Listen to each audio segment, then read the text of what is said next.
You may have already noticed that your school meals are getting better. The government is introducing new standards for school food, so it's time to chuck out the junk food and get healthy. Coming up today, we visit 3 schools where eating well is second nature. We go to Harrogate to discover how a chef, a dietitian and an organic garden have helped this school become an award winner for its healthy food. To Worley in the West Midlands to find out why a healthy diet is so important for these dancers. And to a sports college in Walsall where pupils get some dietary advice from an Olympic athlete.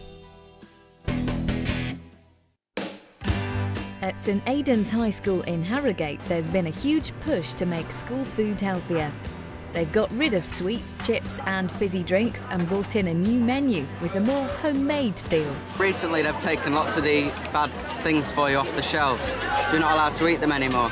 So people have stopped eating them and everything's fine. No one's complaining.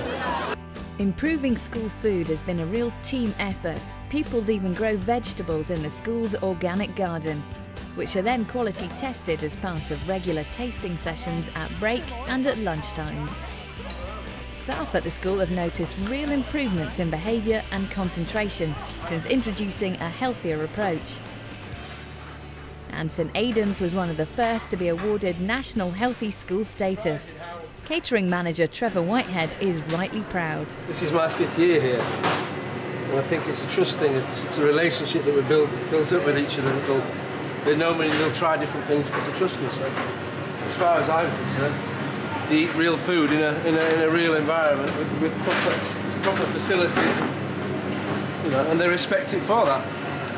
I think school food is much nicer than the food we get at home, actually, because it's more like restaurant food here. The school even has its own dietitian. So these girls, I'm going to give foods to, and then you're going to put them in the correct food group, okay?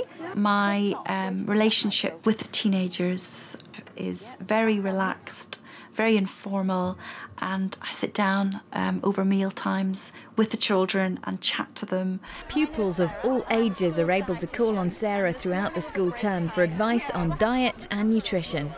But let's talk about your diet. What do you eat on a day-to-day basis, Rachel? Starting off with breakfast. For breakfast, I'll usually have like a banana and cereal or toast or whatever. Then lunch, just a sandwich or a salad, maybe a jagged potato. What about oily fish? Do you have oily fish in your diets? I do like fish. I eat fish when it's available. But... Oily fish is also very good for prevention of heart disease in the future. Oh, right, okay. Mackerel, sardines, pilchards, and we're looking at about a portion a week. But you look healthy, you look well, so continue to eat regularly. There's no bad food, so if you do have chocolate from time to time, that's absolutely fine. Okay. But try and get a bit more activity and I think you'll be fine. Okay. With expert advice on hand, the pupils now have a better understanding of what to choose at lunchtime.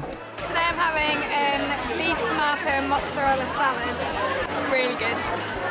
And it helps pupils select healthier options away from school too. It helps you choose what you would buy if you're like in town or something. Because you think about what you'd be eating at school and like kind of base your decision on that. The school has adopted a high-tech card system to pay for lunches, which, as well as cutting out all that loose change, also logs pupils' eating habits. If the parents are concerned about what their children are eating, or even if the children themselves are concerned about their dietary habits, it helps them and helps me to be able to understand when I do see them about what they're eating on a day-to-day basis. As a result of its healthy approach, St Aidan's has been inundated with visitors wanting to learn from their example. So staff have come up with cateringforschools.com, a brand new website for teachers, cooks and pupils to look up the recipes used at St Aidan's and to get advice on how to apply them in their school. With its innovative approach to food, St Aidan's has become a happier, healthier school.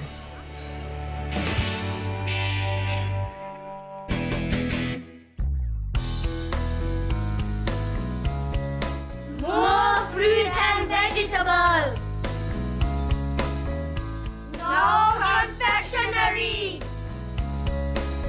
Deep fried foods are restricted. No savory snacks.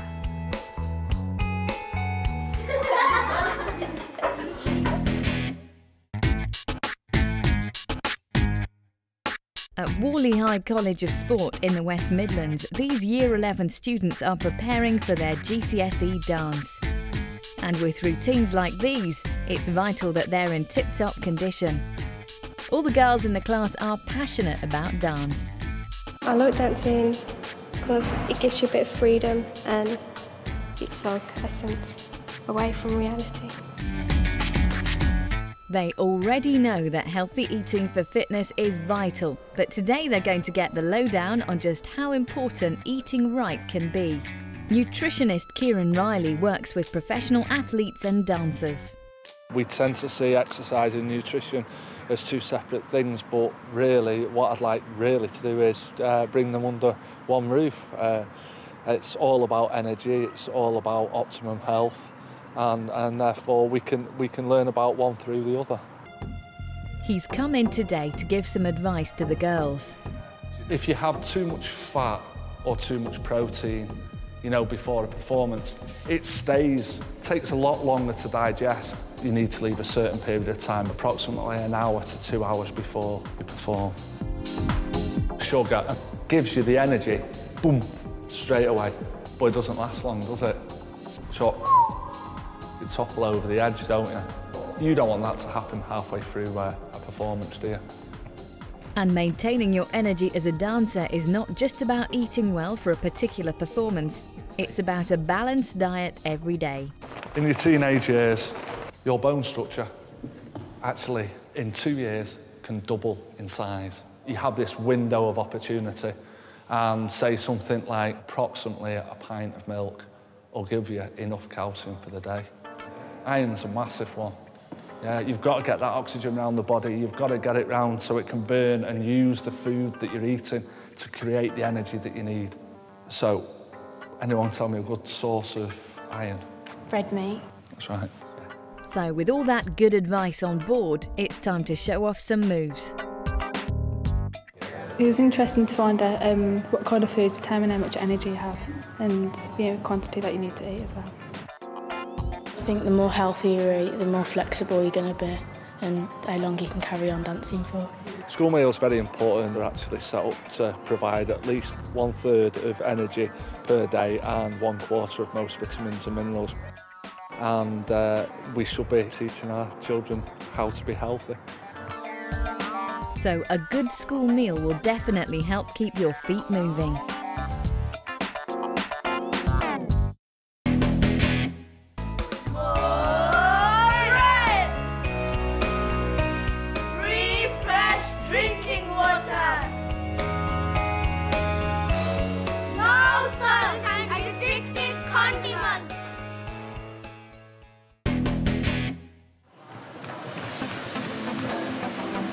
If you're a budding athlete, one of the most important factors in success is a well-balanced diet.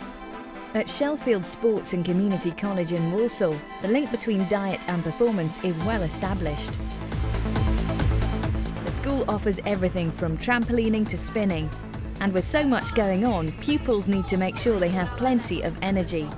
So the school has transformed the canteen into a sports-inspired restaurant with a wide range of healthy foods on offer.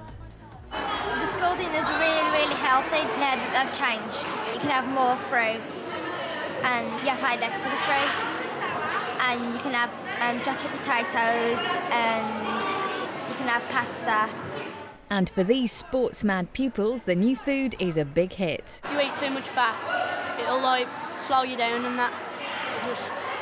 Your body takes up a lot of energy to digest it all. I do rounders, netball, go in the fitness suite, and they give you healthy food so it can give you energy, and then you can do more healthy exercising.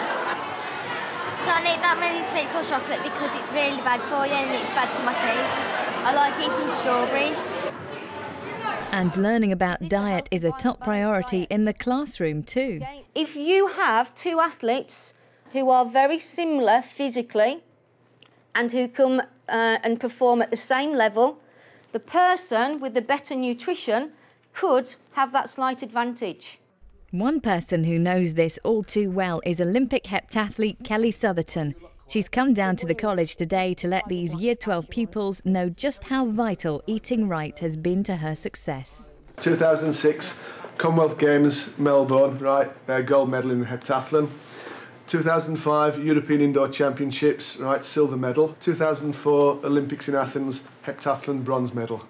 Right, so we've got a world-class performer here, and you've got a fantastic opportunity to find out about what athletics is like at the top level in terms of training, nutrition and diet. Does your diet affect your performance, and if so, how? Well, yeah, if I don't eat the right carbohydrates the week before a heptat big competition, then my energy levels will be probably slightly depleted. So when it gets to the last event, like the 800 metres, then I'll struggle. How important do you think it is for teenagers to maintain a healthy, balanced diet, even if they're not training for a physical activity? It's really important, obviously, and I think it always starts at home. It's just having a balanced diet and not going to the chippy at lunchtime and then chippy on the way home, or going to the vending machine and getting crisps and Coke. It's just being sensible. If you don't want a big bum, don't eat that food. It's hard, but once your body gets used to it and realises, oh, I can do without it, it's fine. And anyone aspiring to follow in Kelly's footsteps will be helped by healthier school dinners, which have changed a bit since her school days. When I was probably 11, I remember having spam fritter and chips and beans with a fresh jam donut. And then when I went to high school, it was cheese and chips. But in order to become a top athlete, that diet soon had to change. Kelly's hoping a new generation will get a better start. Eating healthy at school it's going to start you up for the rest of your life. And if you're starting eating healthy at school, you're probably likely to eat healthy at home. So, you know, a lot more fresher food, a lot more healthy food, and it's what, you know, puts meat on your bones kind of thing, and that is good food. And with good food like this, pupils at Sheffield are on the right track.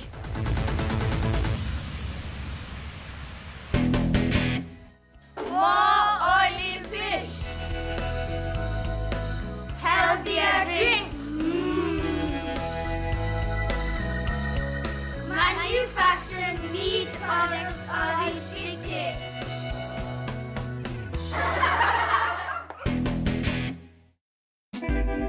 The 3 parts of the government's new standards for food in schools will be phased in by September 2009.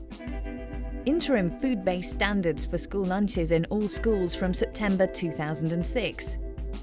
Food-based standards for school food other than lunch to be in all schools by September 2007. Nutrient-based standards and new food-based standards for school lunches will be adopted by primary schools by September 2008 and by secondary schools by September 2009.